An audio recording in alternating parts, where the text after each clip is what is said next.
Hello'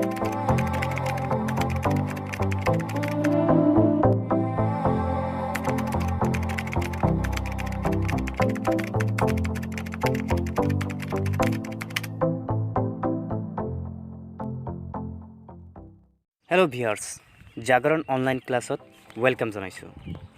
আজি আমি আলোচনা কৰিম টেন্সৰ বিষয়ে। কিন্তু টেন্সৰ বিষয়ে আলোচনা কৰাৰ আগতে আমাৰ কিছুমান বেকগ্ৰাউণ্ড বস্তু জানিব লাগিব, আৰু সেই বস্তুকেইটা নোহোৱাকৈ আমি সেইবোৰ বস্তু আমি ষ্টাৰ্ট কৰিব নোৱাৰিম। টেন্সৰ বিষয়ে আমি ষ্টাৰ্ট কৰিব নোৱাৰিম। গতিকে টেন্স ষ্টাৰ্ট কৰাৰ আগতে সেই বেকগ্ৰাউণ্ড খুঁটিনাটি বস্তুবিলাক আমি জানিব লাগিব, আৰু তেতিয়াই আমি ইংলিছৰ চেণ্টেন্সবিলাক আমি ধৰিব পাৰিম আৰু আমি নিজেও ইংলিছ ক'ব পাৰিম। গতিকে সেই বেকগ্ৰাউণ্ড বস্তুবিলাক কোনবিলাক হ'ব, এই ভিডিঅ'ৰ জৰিয়তে তোমালোকে সুন্দৰকৈ গম পাবা, বুজি পাবা আছে। গতিকে ভিডিঅ'টো অন্তিম পৰ্যায়লৈ চাই থাকা। ইয়াৰ পিছতো এইটো প্ৰথম পাৰ্ট হ'ব। ইয়াৰ পিছতো আৰু কেইটা পাৰ্ট আহিব টেন্সৰ ওপৰত, আৰু টেন্সৰ বিভিন্ন ফৰ্মুলা নিয়ম নীতি তোমালোকক দিয়া হ'ব। গতিকে ভিডিঅ'বিলাক মিছ নকৰিবা। প্ৰত্যেকটো ভিডিঅ'ত তোমালোকে চাব লাগিব, গতিকে আমি ষ্টাৰ্ট কৰোঁ আজিৰ ভিডিঅ'টো। চ' আজিৰ ভিডিঅ'ৰ প্ৰথমখিনি বস্তু হৈছে যে তোমালোকে জানিব লাগিব নাম্বাৰ, তাৰপিছত জানিব লাগিব পাৰ্চন, তাৰপিছত জানিব লাগিব ছাবজেক্ট এণ্ড অবজেক্ট বস্তুবিলাক কোনবিলাক। তোমালোকে জানিব লাগিব ভাৰ্ব লিষ্ট, ভাৰ্বৰ কিছুমান বস্তু তোমালোকে জানিব লাগিব, আৰু কিছুমান বস্তু আছে নাউন, প্ৰনাউন, এই বস্তুবিলাক তোমালোকে জানিব লাগিব। জনাৰ পিছতহে তোমালোকে সেই ইংলিছৰ চেণ্টেন্সবিলাক, টেন্সৰ যিবোৰ বাক্য লিখা হ'ব সেই বাক্যবিলাক তোমালোকে সহজেই গম পাবা। চ' আমি ষ্টাৰ্ট কৰোঁ। এতিয়া পোনপ্ৰথমতে আমি আহিছোঁ নাম্বাৰ। এতিয়া আমি শুনা পাওঁ যে নাম্বাৰ ক'লে 1 2 3 4 5 6 যিকেইটা নাম্বাৰ আছে সেই নাম্বাৰ বস্তুবোৰক বুজোৱা হয়, কিন্তু এইটো ইংলিছ গ্ৰামাৰ। গতিকে ইংলিছ গ্ৰামাৰৰ কাৰণে অলপ বেলেগ হ'ব। এতিয়া নাম্বাৰ আমি গম পালোঁ যে 1 2 3 4 এইবিলাকক নাম্বাৰ বুলি আমি চিনি পাওঁ, আৰু এই ভিডিঅ'ৰ জৰিয়তে তোমালোকক কি কৰা হ'ব, আইডেণ্টিফাই কৰা হ'ব। ডেফিনেশ্যন, কাক বোলে, সংজ্ঞা দিয়া, এই বস্তুবিলাক তোমালোকে সিমান বুজিব নালাগে। তোমালোকে আচল বস্তুটো বুজিব লাগে, মূল পইণ্টটো বুজিব লাগে। যেতিয়া তোমালোকে মূল পইণ্টখিনি বুজিব পাৰিবা, যে সেই বস্তুটো কি চিনাক্তকৰণ যেতিয়া কৰিব পাৰিবা, তেতিয়া তোমালোকে এই বস্তুবিলাক তোমালোকৰ কাৰণে সহজ হৈ যাব। গতিকে আমি আলোচনা কৰিম নাম্বাৰ। এতিয়া নাম্বাৰ বস্তুবিলাক কি, যে নাম্বাৰ সংখ্যা। এতিয়া ইংলিছত আছে এটা মানুহ, দুটা মানুহ, এজন ব্যক্তি, দুজন ব্যক্তি, বহুত ব্যক্তি। গতিকে ইংলিছত তেনেকুৱা ধৰণৰ নাম্বাৰসমূহক কি কৰা হয়, এটা বা দুটা বা তিনিটাকৈ বস্তুবিলাক বুজাবলৈ কি কৰা হয়, এই নাম্বাৰ ব্যৱহাৰ কৰা হয়। এতিয়া এই নাম্বাৰক আকৌ দুই ধৰণে ভাগ কৰা হৈছে। কি singular number and plural number. এতিয়া ছিংগুলাৰ নাম্বাৰ মানে হৈছে এক বচন, মানে এটা সংখ্যা, আৰু প্লুৰেল নাম্বাৰটো হৈছে বহু বচন, অৰ্থাৎ বহু সংখ্যা। এতিয়া আমি কেইটামান উদাহৰণ ল'ম, উদাহৰণৰ সৈতে আমি বুজিম ছিংগুলাৰ নাম্বাৰ কোনবিলাক আৰু প্লুৰেল নাম্বাৰ কোনবিলাক। এতিয়া এটা উদাহৰণ পেন, এটা উদাহৰণ লৈছোঁ পেন, কলম। এতিয়া কলমৰ বহু বচন, অৰ্থাৎ এটা কলমক বুজাইছে। এতিয়া পেনটো ডাইৰেক্ট পোনপটীয়াকৈ এটা কলমক বুজাইছে। আকৌ এতিয়া আমি ইয়াক বহুত কলমক বুজাব লাগে, গতিকে আমি ব্যৱহাৰ কৰিম পেন্স, মানে বহুত কলম। আকৌ আমি কেইটামান উদাহৰণ ল'ম, যেনে কেট আছে, মেকুৰী। এতিয়া আমি আৰু ইয়াক আমি বহু বচনত পৰিৱৰ্তন কৰিবৰ কাৰণে কি লিখিব লাগিব, কেটছ। চ' এনেকুৱা ধৰণৰ এই নাম্বাৰবিলাকত এক বচনৰ পৰা বহু বচন কৰা হয়, আৰু ইংলিছত যেতিয়া টেন্সবিলাক পঢ়োৱা হ'ব তেতিয়া এই SES তাৰপিছত ভি লিখি IES যোগ দিব লাগে। এই বস্তুবিলাক তোমালোকে জানিব লাগিব, আৰু এই বস্তুবিলাক হৈছে বেকগ্ৰাউণ্ড বস্তু, আৰু এইবিলাক যেতিয়াই জানিবা তেতিয়া তোমালোকৰ কাৰণে ইংলিছটো সহজ হৈ যাব। তাৰপিছত আমি পিছত আলোচনা কৰিম পাৰ্চন। এতিয়া পাৰ্চন বস্তুবিলাক কোনবিলাক। পাৰ্চন আমি গম পাওঁ যে পুৰুষ, পাৰ্চনৰ অৰ্থটো হৈছে পুৰুষ। এতিয়া পুৰুষ কোনবিলাক, ব্যক্তি, অৰ্থাৎ পাৰ্চন মানে এজন ব্যক্তি, পুৰুষ। এতিয়া এই পাৰ্চনক আকৌ কি কৰা হৈছে, পাৰ্চনৰ ভাগ তিনিটা, first person, second person and third person.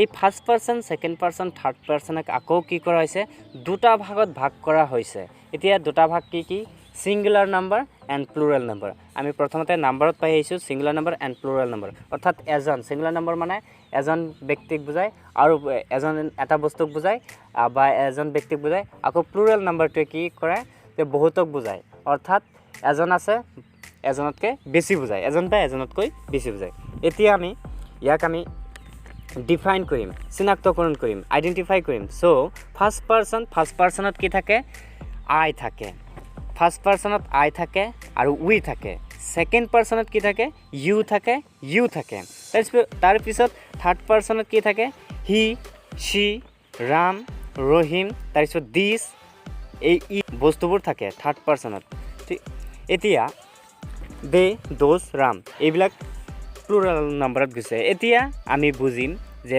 কেনেকৈ ইয়াক আমি মনত ৰাখিম first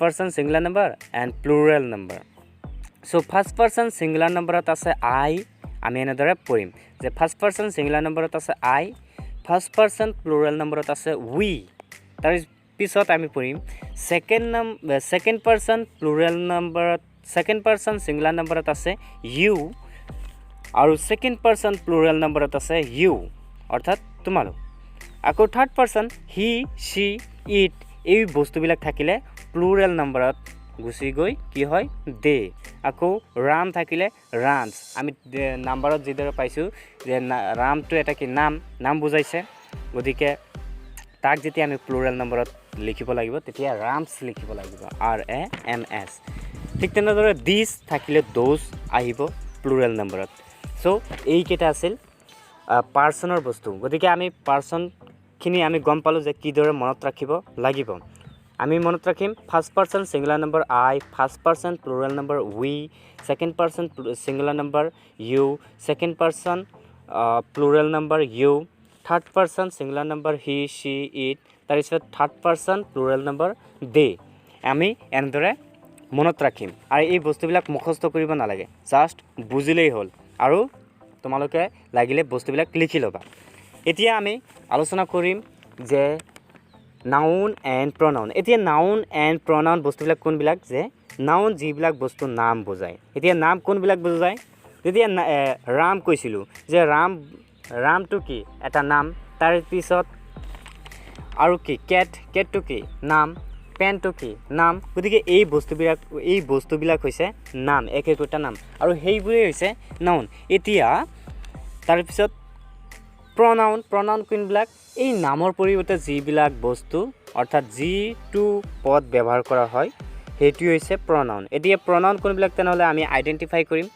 I we you he she এই বস্তুবিলাক হৈছে প্ৰনাউন সো এতিয়া আমি আলোচনা কৰিম সাবজেক্ট এণ্ড অবজেক্ট এতিয়া সাবজেক্ট এণ্ড অবজেক্ট বস্তুবিলাক কোনবোৰ বস্তুক সাবজেক্ট আৰু কোনবোৰ বস্তু অবজেক্ট আমি সিধাকে আমি বুজিবলৈ যত্ন ল'ম সো বুজিবলৈ চেষ্টা কৰিম সাবজেক্ট বস্তুবিলাক কোনবিলাক যে যিবিলাক অৰ্থাৎ সৰলভাৱে ধৰি লোৱা সিম্পলভাৱে ধৰি লোৱা যে সাবজেক্ট বস্তুবিলাক হৈছে ব্যক্তি এজন ব্যক্তিক বুজোৱা হ'ব হি প্ৰনাউনো হ'ব পাৰে হি এজন নাউনো হ'ব পাৰে সেইবোৰেই হৈছে সাবজেক্ট অৰ্থাৎ সাবজেক্ট মানে ব্যক্তি তাৰপিছত অবজেক্ট এতিয়া অবজেক্ট বস্তুবিলাক কোনবিলাক অবজেক্ট কিবা এটা বস্তু কিবা এটা কাৰক বুজাইছে ডেফিনেশ্যন নালাগে জাষ্ট বস্তুটো বুজি লোৱা আইডেন্টিফাই কৰিব লাগে তোমাৰ চিনাক্তকৰণ কৰিব লাগে সো সাবজেক্ট মানে ব্যক্তি আৰু অবজেক্ট মানে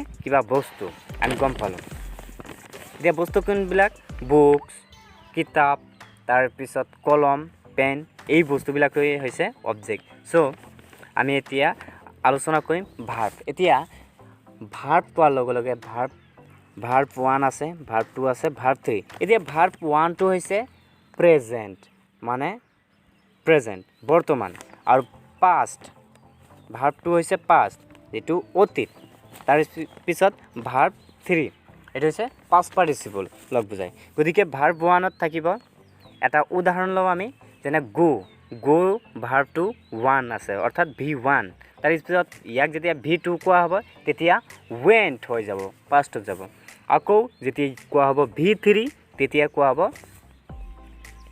গান চ' আৰু এটা উদাহৰণ ল'ম যেনে কেন আছে কেন 1 V1 could V2 could V3 চ' এনেদৰে আমি গম পালোঁ এই ভাৰ্বৰ বিষয়ে গতিকে নাম্বাৰ পাৰ্চন ছাবজেক্ট ভাৰ্ব এই তাৰপিছত নাউন প্ৰনাউন এই বস্তুবিলাক তোমালোকৰ যিটো যি গ্ৰামাৰ আছে মডাৰ্ণ ইংলিছ গ্ৰামাৰ আছে বা Evans English grammar a practical to English grammar an approach to English grammar তাৰপিছত নিউ লাৰ্ণাৰ ইংলিছ গ্ৰামাৰ তোমালোকে এই গ্ৰামাৰবিলাকত এই বস্তুবিলাক number person subject object verb noun pronoun এই বস্তুবিলাক অলপ তোমালোকে বিচাৰি চাবা যেতিয়া বিচাৰি চাবা তেতিয়া তোমালোকে এই বস্তুবোৰৰ বিষয়ে গম পাবা আৰু আজিৰ ভিডিঅ'টো ইমানেই আছিল আমি এই বস্তুকেইটা আলোচনা কৰিলোঁ গতিকে তোমালোকে এই বস্তুকেইটা তোমালোকে এই ভিডিঅ'টো পজ কৰি তোমালোকে বস্তুবিলাক লিখি ল'ব পাৰা আৰু তোমালোকে এই বেকগ্ৰাউণ্ড বস্তুবিলাক পঢ়িবা আৰু আমি পিছৰ ভিডিঅ'ৰ পৰা আমি টেন্সৰ বস্তু আমি আৰম্ভ কৰি দিম চ' আজিৰ কাৰণে ইমানেই থেংক ইউ ধন্যবাদ